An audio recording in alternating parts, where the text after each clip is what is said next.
क्षेत्र की उस खून से सनी लाल मिट्टी में जब 16 साल का एक बच्चा 7 क्रूर महारथियों से घिरकर दर्द से तड़प रहा था, तब उसके होठों पर शायद एक ही सवाल रहा होगा, मेरे मामा कहाँ हैं? जरा सोचिए, वो श्री कृष्ण जो पलक झपकते ही पूरी दुनिया पलट सकते थे, जो हजारों मील दूर से द्रौपदी का चीरहरण रोक सकते थे, क्या वो अपने ही सगे भांजे अभिमन्यु को उस भयानक चक्रव्यूह से नहीं निकाल सकते थे?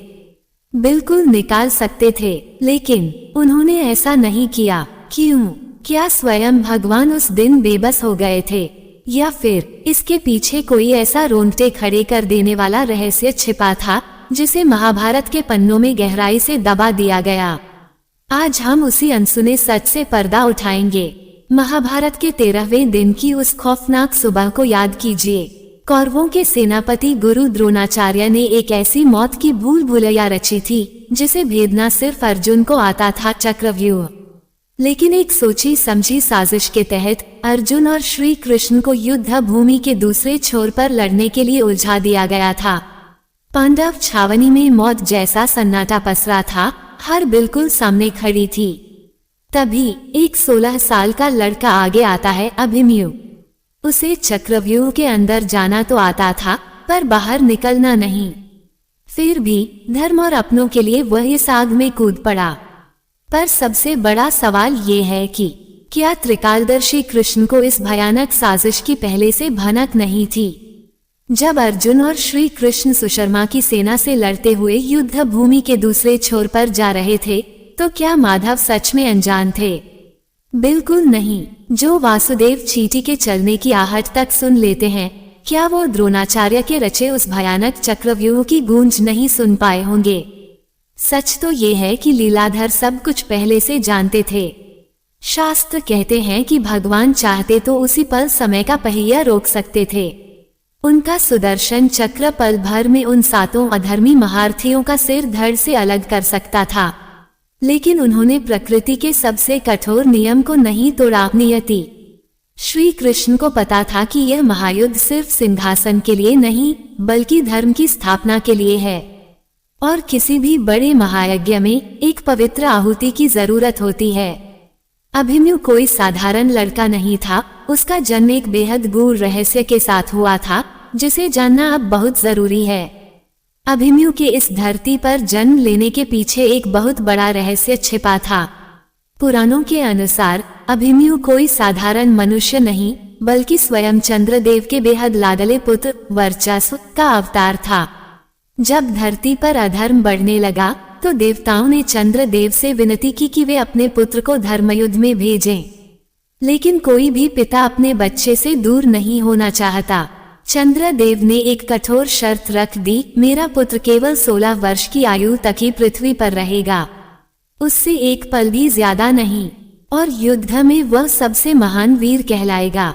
हाँ दोस्तों, भगवान श्री कृष्ण इस ब्रह्मांडीय समझौते को बहुत अच्छी तरह से जानते थे। वे समय के उस अदृश्य धागे से बंधे थे। चंद्रदेव को दिया गया वो वचन ही अभिमन्यु की नियति बन चुका था। उस खौफनाक दिन कुरुक्षेत्र की हवाएं मानो चीख रही थीं।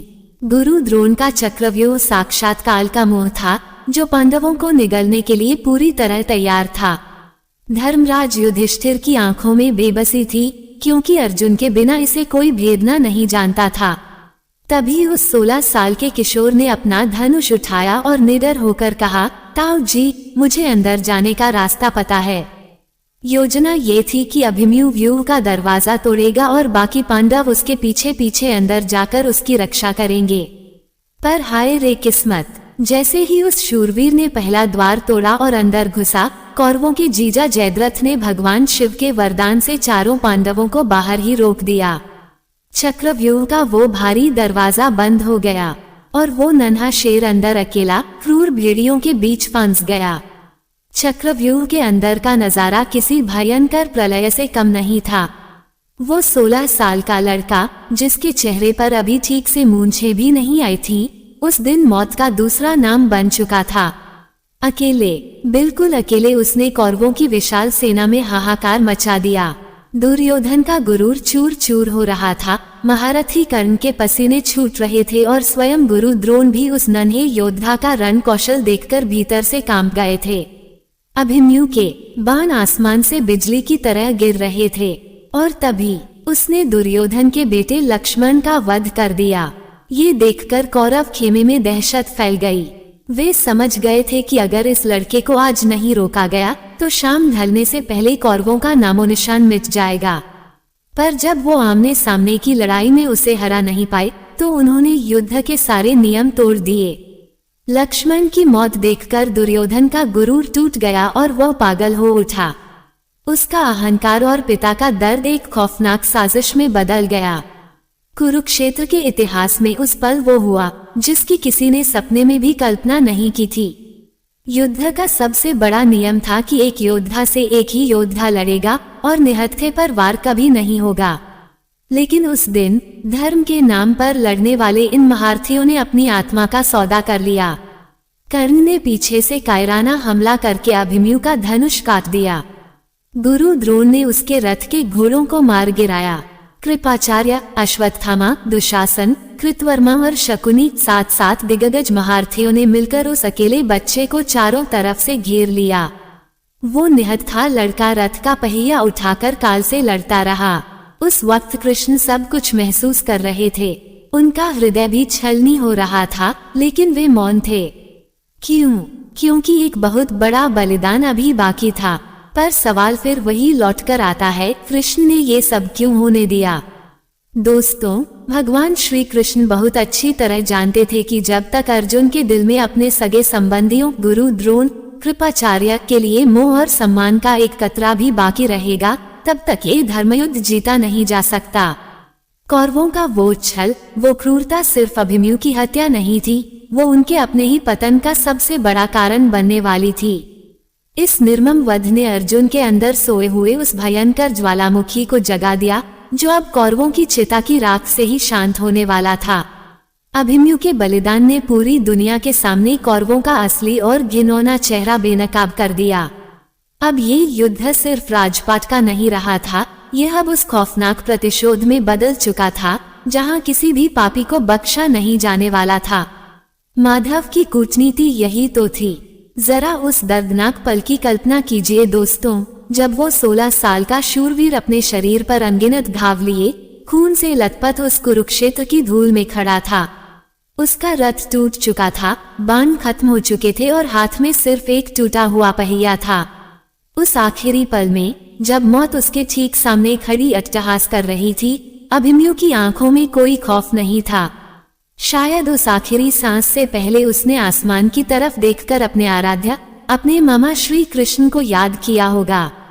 वो जानता था कि उसकी मौत तय है, उसकी गर्भवती पत्नी उत्तरा पीछे अकेली रह जाएगी। लेकिन वो ये भी जानता था कि उसका ये बलिदान व्यर्थ नहीं जाएगा।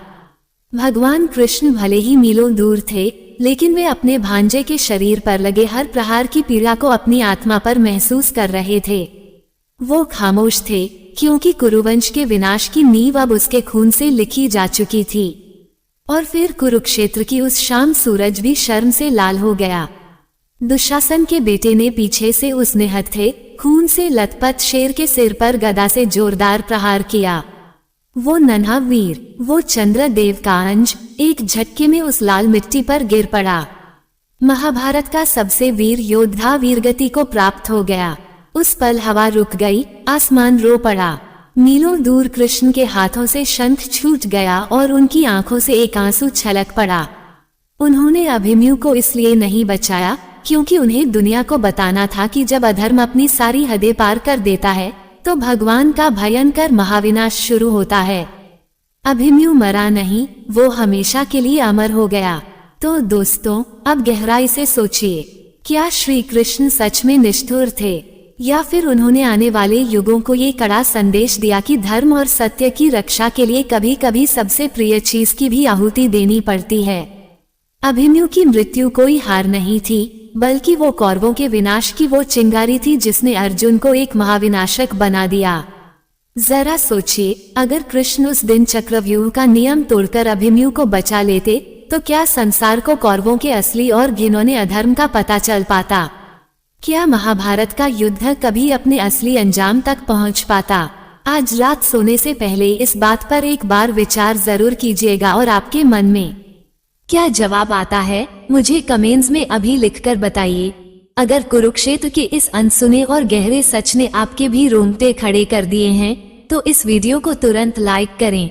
और हाँ, ऐसे ही रहस्यमयी और ज्ञान से भरे वीडियो के लिए हमारे चैनल को अभी सब्सक्राइब करें, क्योंकि अगला वीडियो इससे भी बड़ा रहस्य खोलने वाला है। जय श्री कृष्ण।